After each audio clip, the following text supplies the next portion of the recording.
have James Nelson with me, and he is so fantastic. So we actually spent, I don't know, James, what, like 25, 30 minutes figuring out this audio issue?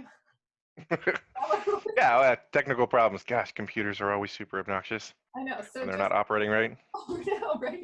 So there's just like a total heads up that if you end up coming on to Ask Me How I Know, you might be asked to do a little more than just like tell your story and everything. But I really appreciate the time you took. James and I met at Rod Cleef's boot camp down in LA in February of 2020. And I met a lot of really exciting and very interesting people. But something that stood out about James as we were just speaking, it's like riveting conversation about how a movie theater just unfolded, and there's a problem and a solution everywhere we go when we're investing, but not just investing, but how we're approaching life and what we can see along the way and how we can maximize that or even recognize our move and our play in that. And James, you're so kind to join us and to share, you know, a play from your playbook and how life has shaped you. I can't You're very wait. kind to have me here. I'm excited to talk about stuff. It's always fun talking with you. Yeah, so there's this, you were in a small community and there's this movie theater. Well, I don't want to blow the, I like your story, so I'm not gonna, I would be a spoiler. I don't mind spoilers, but I don't want to spoil it for everybody else. Oh no, go ahead. Spoil away. No, happily ever after people. Okay. So yeah, it was my hometown theater had gone bankrupt and shut down after it had been open for about 25 years. I lived in a really small tourist town, so it was the only form of entertainment that we had. We had actually had a bowling alley that had shut down 6 months prior, so it was the only thing that was left. And I was coming back from an event, and I was kind of on a high because it was one of those experiences where you go there and they get you all excited about like, let's go do life. And I was coming back, and my wife was reading me the story about how this theater had shut down, and kind of I had this initial impulse because it was a place that my father and I went. He had a business and was working a lot, but whenever we had time, we'd go to the movies together. So I had a really strong emotional connection to there, just because it was where was my time with my dad. That was where we went. So it was like, oh, it's done, it's over. But as far as a problem, there was a mindset that I heard a while back, which is within every adversity, there is a seed of an equal or greater opportunity. So I immediately started thinking like, is there an opportunity here? Is there a possibility here? And you know, the whole membership craze had been going on. This is 7 years ago now. And I was like, I wonder if we could do this as a membership model for the movie theater. What is like it for anyone who doesn't know what the membership model is? I mean, you and I spoke at length about it, but I mean, explain that to people that don't know what the membership model is. So prior to us getting this done, your regular brick and mortar movie theater, like you want to go to and watch a movie, the new Star Wars movies comes out, and you want to go watch it. Yeah, I want to go watch it. Right. So when that comes out, those theaters were non-membership. You would go, you would buy a ticket, and you would watch a movie. So our theaters that we have now are membership models. So you spend like a Netflix membership. You spend $20 a month, and you get to watch unlimited amount of movies. And that just didn't exist. And there were some good reasons why it didn't exist, but they were kind of hidden in the details, and that's kind of what we uncovered during that process of building that. So, what are those details? Like, is it like what are some of the obstacles? Well, Membership model? actually, it's not something that I've really shared with a whole lot of people, but there was a lawsuit that had happened years ago where they had required the theaters had asked a specific, or sorry, the studios had asked a specific theater for additional forms of reporting. The studios are very kind of, they rely on each theater to do reporting. So like when you go to the theater and you get a ticket, that theater has to report back to the studios, and they're very reliant on those theaters to do that.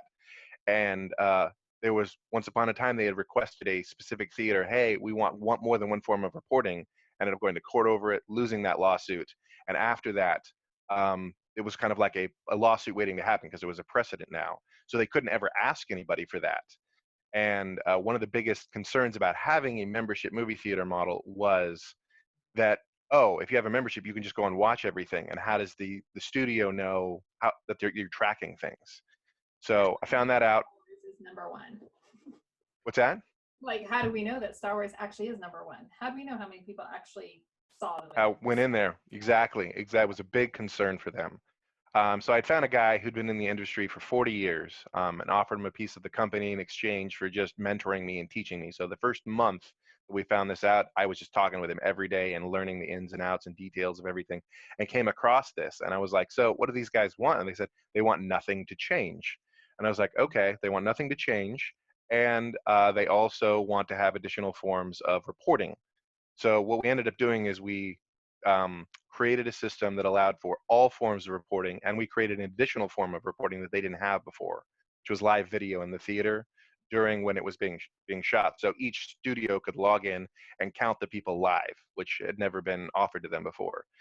So we offered them that and everything else, and we were like, we really think that this could work, and we can increase revenue back to you. We think it's going to be about 20 or 30%. Could we try this out for 6 months? And actually, I should rewind this. The first time I remember I called the Sony, the VP of Sony Entertainment, and she was like, "This is not going to work. Many people have tried this. Call us back when you decide to do it the regular way." And she hung up on me. So I was like, "No." You. Yeah, she hung up on me. Yep. Like, didn't even say goodbye. I was like, "Just call us back." Click. And I was like, "Oh, You're wasting okay. my I guess time. that's how that call's going to go."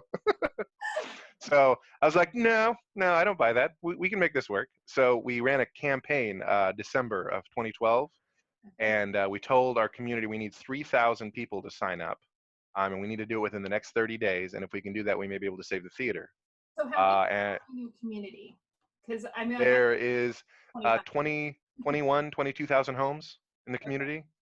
So a huge portion of the community needed to sign up in order for this to actually happen. Wow. Um, and but I brought on two of my good buddies. One of them worked for Lockheed Martin doing computer programming, and the other one worked for ABC doing commercial editing. So the commercial editing buddy did marketing to the whole town. Amazing marketing. Got like huge marketing campaign to the whole town. We hit up direct mail, all of the different social media campaigns. He got us on the radio, on television, made sure that everybody knew what we were doing. My other buddy put together the system, just beautiful, very easy to use system that was online based. So did that, did our marketing campaign in December of 2012, and December 31st, we got, it was like 10 o'clock at night, we got our 3,000th member to sign up in 30 days.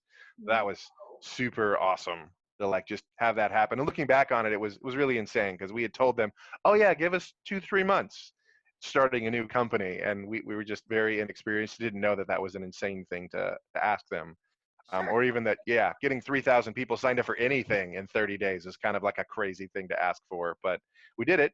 We got it working. Right, man. um Decide and take massive action right there. yeah. Save the theater. What is um it that gave you that inertia, though? I mean, because you and I understand, anyone listening understands. I mean, like if you're raising capital, if you're trying to get subscriptions, if you're trying to do something like that of that nature, and you're going for 3,000 people, I mean, that's a lofty number. I mean, you have to have something driving you within. Like, what was compelling you to just be all out after this? well, actually, I think, let me see here I mean, I if know I can it's do important this. to you because of your dad, and that's, I mean, hey, that's let, enough. let That, me do a screen share here real quick. okay. These guys,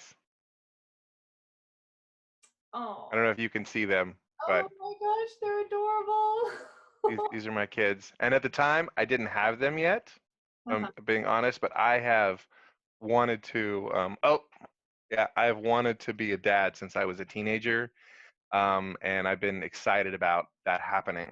So I've always had it, and I think probably a big aspect of it is, yeah, what drives anybody.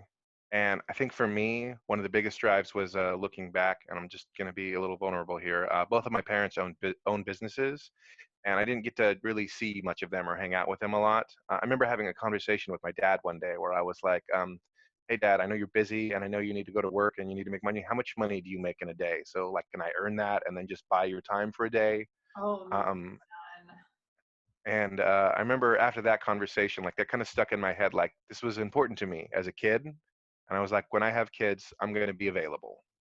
I'm going to be available. I'm going to make sure that they have access to me every day. So that, idea of, I just recently gotten married 6 months before the theater happened. And So I you're was like, already tackling this too. That's a whole nother thing. yeah. But yeah, I wanted to make sure that I was available to my children, and financial freedom. I read Robert Kiyosaki's book, Rich Dad Poor Dad, when I was about 15. And I was like, I'm going to have cash flow. I'm going to have financial freedom. I'm going to have my time available. So that was my why, was just that, focusing on that. I mean, pain really was, I had that painful memory that I had when I was a kid, and what I was going to have, and had a clear picture of what that was going to look like. So I was looking for opportunities anywhere. And I think, I don't know if I mentioned this at the beginning of the call, but when I was coming back, there was that possibility of, I heard my hometown theater had shut down, and I had an opportunity to just be sad about it or depressed about it, and had that thought, within every adversity, there's an equal, or greater opportunity.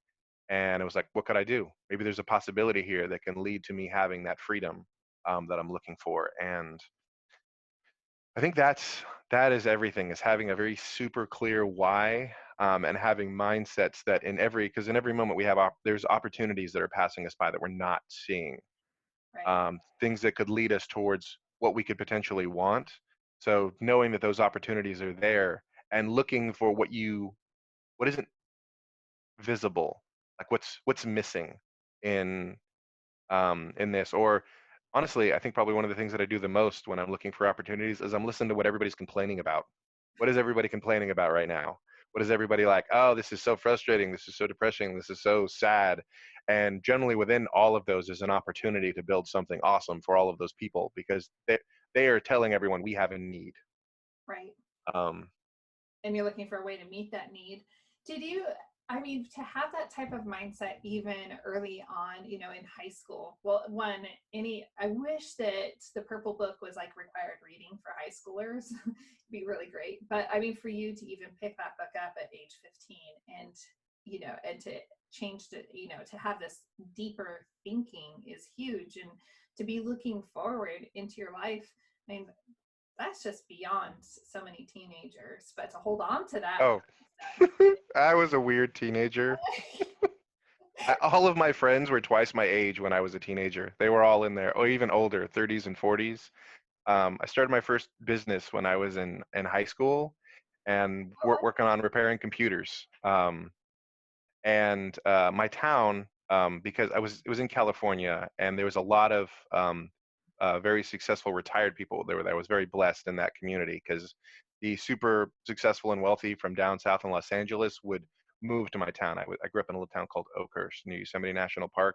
So it was a beautiful town, very cheap to live there, and people would move from their houses in Los Angeles and build these mansions up in that area. So I was doing a lot of work for them, and I was very blessed in that they were just very giving, kind people who were suggesting reading that, and those people ended up being probably some of my closest friends that I developed, while when at that age. Because yeah, I had a weird mindset. I was always thinking about, like, I remember I used to ask parents all the time, and people. I was trying to figure out like what my life should be about, and I was like, "What's important?"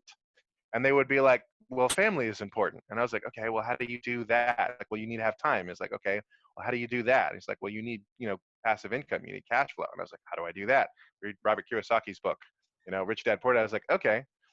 It was actually, my junior year in high school. I remember I just had that conversation with one of my mentors. Like, I guess I didn't really think about him as that at the time. So I went in there, sat down with my counselor, and I was like, okay. She was like, what classes do you want to take this year? And I was like, I want to learn about passive income and developing businesses. And she was like, oh, well, we don't have any classes like that. And I was like, oh, okay. Are they going to have that next year, my senior year? And they were like, no, oh, no. Like, are they going to teach me that in college? What college do I want to get into? What classes do I need to get in? And I was like, oh, they're not going to teach you that either. And I was like, oh, okay, well, I'm done. And I walked out of high school that day, and I was done. I didn't go back. I started funneling. I got a job, and I started funneling all of my money into books and education and personal development, and finding people who were very successful were going to teach me how to do that. wow. Um, I mean, like, talk about the self-made person. I'm thinking that we're going to see more and more of that also, as the college debt rises, and the access to, you know other people's knowledge, the information that's available at everyone's fingertips. I mean, like, it's changing the scene tremendously, but you're like way ahead of the party. Like, you're one of the, you know, pioneers basically of, hey, I can go and forge my own path, and I can go and I can learn anything I want to learn. That's extraordinary. I didn't know that. That's so amazing. So you go back. Sorry, I'm such a bird trail person, but I like, the stories are so cool. I want to go back, if you don't mind. I want to ask you, like, how did your dad Sure. respond when you were like, Dad, can I just buy a day with you? Did that change anything for him at all? Mm-mm. Sadly, no. It was, I don't really understand what was going on with him at the time, but it was, I don't think he knew what the number was at the time. And yeah, he didn't really respond with it. I just remember asking and not getting a response back. That was my memory of that. So I don't know how he thought about it or how he was responding to it, but it was just kind of like, it was just empty. It was, I asked and then I didn't get anything back. Yeah. I think a lot of entrepreneurs are like that. I think that there are more entrepreneurs who don't know, and small business owners and business owners in general who don't know what the number is, and so they don't know how to respond, and you can easily get caught in that cycle of just chasing, and you don't know, hey, I can actually stop. It's okay. I can take this time off. It's fine. Man, but Yeah, that's obviously absolutely. had this great impact on you. I have a rule actually that I've had since that happened, which is at any point, if my kids want to walk into my office and ask, "Hey, Daddy, can you play?" I say yes, and I stop what I'm doing, and I spend at least 15 minutes going and doing whatever it is that they want to do. That was just a rule that I wanted to have. Wow, Um, that's it. so That as of right now, I would be playing Legos with my son today. He's in the other room watching something, but I know as soon as we're done with this call, we're gonna go build. What are we building? It's a Lego Marvel. Oh, the Hulkbuster suit. That's what we're doing. That's what we're gonna be doing. Yeah. nice. Nice. I remember I used to sit when our son was like 3. I'd sit down and I'd open the Lego instructions and we'd just talk about orientate. Yeah, you and I could totally nerd out on Legos, but About Legos, yeah. so much. But and it also, you know what though, it helps us. See, I'm going to tie this back in. I know how to make. You and I can do that. But I mean, like, it helps you see not like literally the building blocks, you know, and those pieces and the way they connect and they build a stronger structure. And it's the same thing with us as entrepreneurs, and you know, like you building into the. I mean, like forging the path in the theater arena. I mean, you have to be able to see the blocks, you have to be able to manipulate them and to say, are these a tight fit together? Are they going to stick together and create something strong that's lasting? Or are they going to, you know, tower down? So, Yeah, I'm happy to run down that bunny trail with you. There's several things that I learned in my formative years. I think playing Legos that I realized that I do now. One of them in particular was the search for something I don't know that if it exists or not. So I'd be building something and I have this kind of tub of Legos where I'm looking for something that I don't even know if it's there or not. I just know that I need it. So it's this search of like, okay, I'm looking for something. I don't even know if I have it, but I know what I want to be able to build whatever it is. So it was like having a vision in my head, an idea of something that I wanted, and then searching for something that I wanted that I didn't know that I had. And I think I've realized that I do that now still, where it's like I'll have an idea of something that I want. I don't know if the pieces are out there available, but it was just that habit of looking for things that I didn't know existed and then finding them and then being able to build whatever it was that I had. I carried on into my life, in my daily life. Like, I want something. I don't know if it exists out there. And then I go look for it with an expectation that I'm gonna find it. isn't it, that is interesting. Like, so as a child, you're already training yourself. Like, as a child, you're looking for a literal, tangible object, but now that is something that is, you know, it's unseen and you can't, but you're looking for it. That is so powerful. Okay, everybody has to hear how the saga ends. Like, I love what happens because you were so tenacious. And obviously it started way back early on in life. I'm going to go back to Lego building. I'm just going back all the way back to there because I know searching through, I'm a sourcer. I use like Legos to teach my son like business practices, you know, like, hey, middleman sourcers, you know, manufacturers. Anyhow, all that to say, like, as you're digging through Legos, you have to be tenacious. You cannot stop. You know what you're looking for, you know what kind of piece, you know what pieces can fit. So you get this call, you call Sony up, VP's like, one, I can't even believe you got a hold of the VP. That's crazy impressive. But next thing you know, she's like, boom.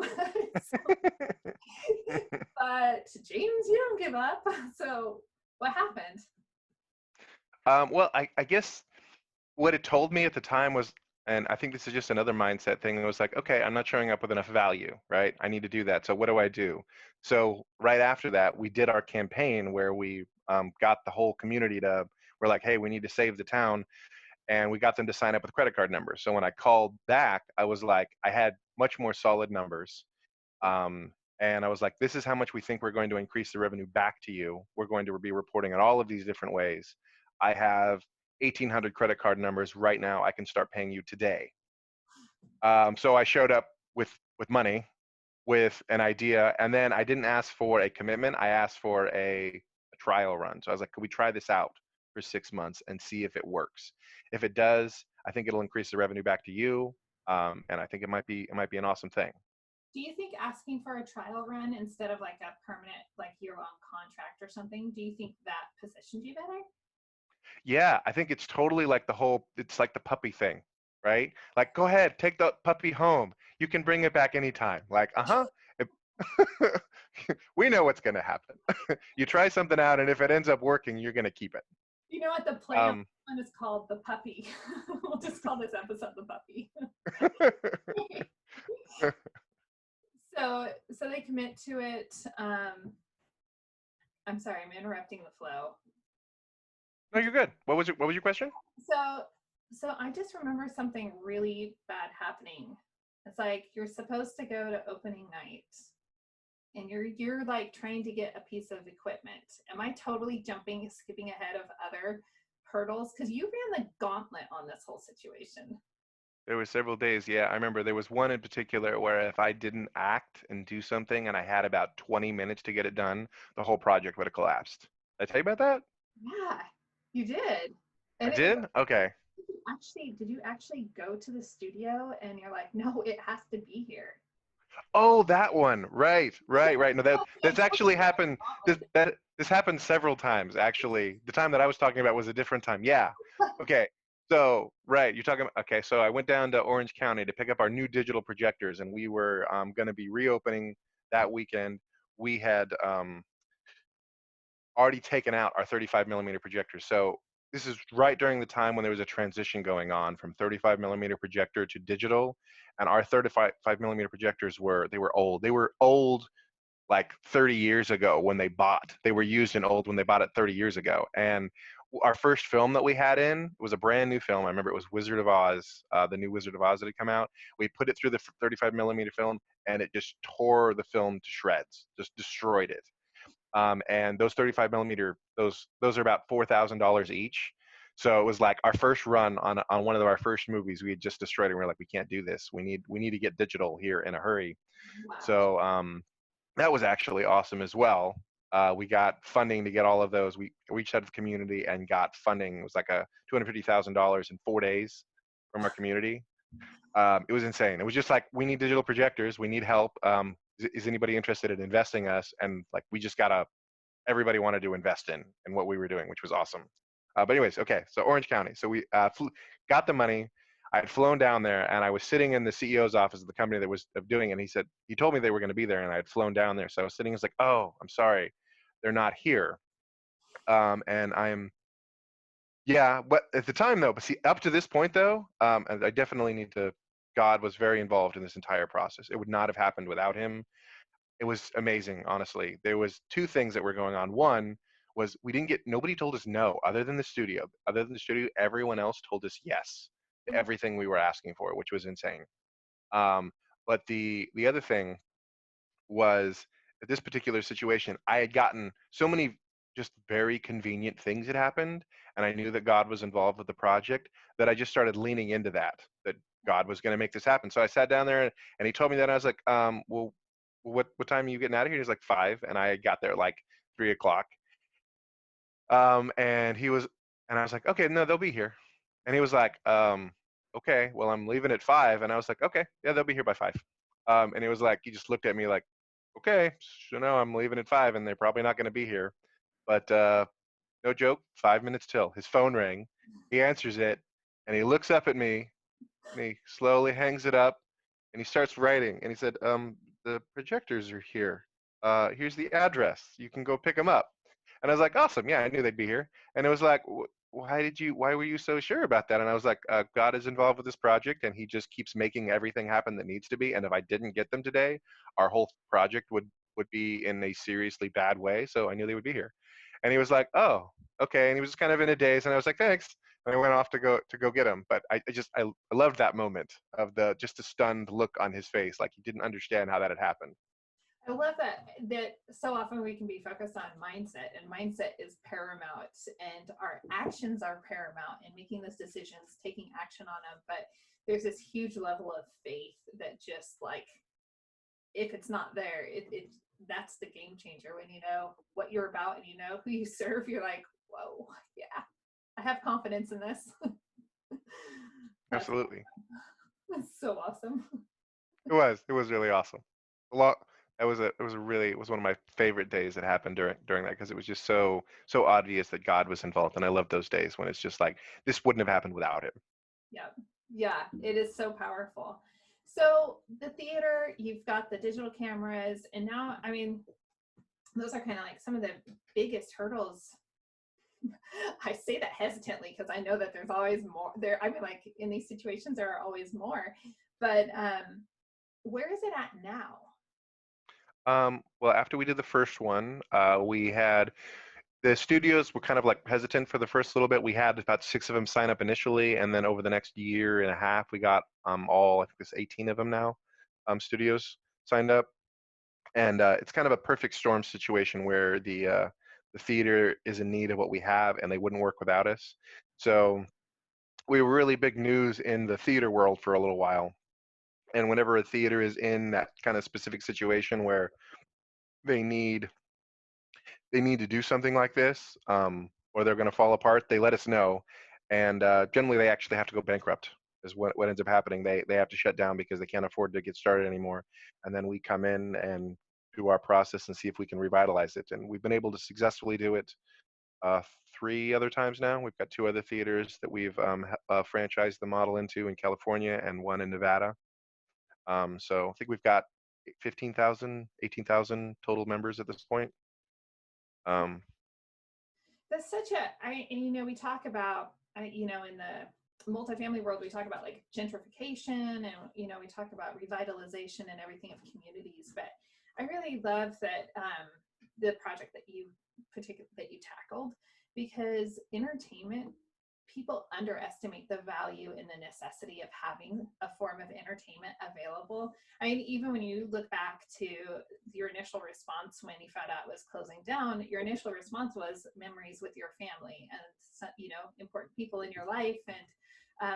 And so, you know, I just think that it's a very underestimated, and I love that you know, there's an importance of going in and revitalizing communities, you know, the houses and the dwellings, all of that. But you're providing something for a community. I just imagine in our small town we have a theater that is actually shut down. I'm like, maybe we should have a talk. but you know, I think about how that would lift the spirits if people didn't have to drive an hour just to kind of have that experience, you know, with other people, you know, with their family. yeah, absolutely. Yeah, the response that we got from the community, we had over 1,000 hours of volunteer work, and I think that just really spoke to how much people value being able to get away from things. Because if there's anything that that environment it creates, is just like an escape for a couple of hours from whatever it is that's going on in their life, and being able to do that with their family or friends is just something that people need. Actually, one of the interesting facts I found out about the entertainment industry is even during depressions, uh, generally theaters are pretty solid. Like they even go up a little bit during times when there is a depression or recession because people have a more of a need to get away from what's going on. So it's a really stable business long term. It's very important to people. They just they need a break, and that's what that is. It's the space where it's like forget about all of your stuff for a little while and feel okay. Yeah. And you and I know, I'm sure we can all relate to those times where you might walk into a theater and, or whatever entertainment venue it is, and then you might have the burdens on you. And I think for you and I, faith plays a part in releasing all those burdens, but, there's something beautiful about being able to go and just clear your mind of it. And then you come back to the table and sometimes even pick up something that speaks to you through that form of entertainment that's like, oh, maybe I should just try that. So, Absolutely. Yeah, I've done that several times. If I'm lost or stuck in a problem, I will just be like, okay, I'm gonna go watch this. I'll be back in a couple of hours. And it does. It can completely change my mindset in like an hour and a half. So I'm definitely a believer in the power of story. I think human beings, we love stories. We really do. And they can really alter how we approach things, yeah. and change our mindsets in a hurry. Oh my goodness. Well, I could talk with you for hours. I think Likewise. so, so interesting. But we should probably come to a close. Is there anything else that you would like to share with listeners just about mindset or overcoming obstacles that come across their plates? Because it's I going to think happen one to all of us. Right. I think one in particular that I've noticed it's a pretty common thing is that people believe that in order to reach whatever success they have in their head, that it's going to take a certain amount of time and I just realized that a lot of time that their how long they think it's going to take is much longer than is actually required to get something done. And I just as an example of how this can work, we built the theater in 4 months, and it allowed me to be financially free in 4 months, and I have been since then. So sometimes this idea of like, oh yeah, absolutely, I can get out of my job, and if I pursue this path for the next 5 to 10 years, I'll be able to get out.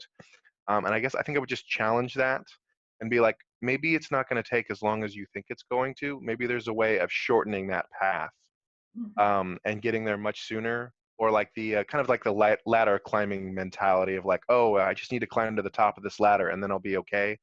And I would challenge it then and be like, instead of climbing a ladder, um, build your own castle and be the king of that instead of climbing whatever ladder you may be currently on.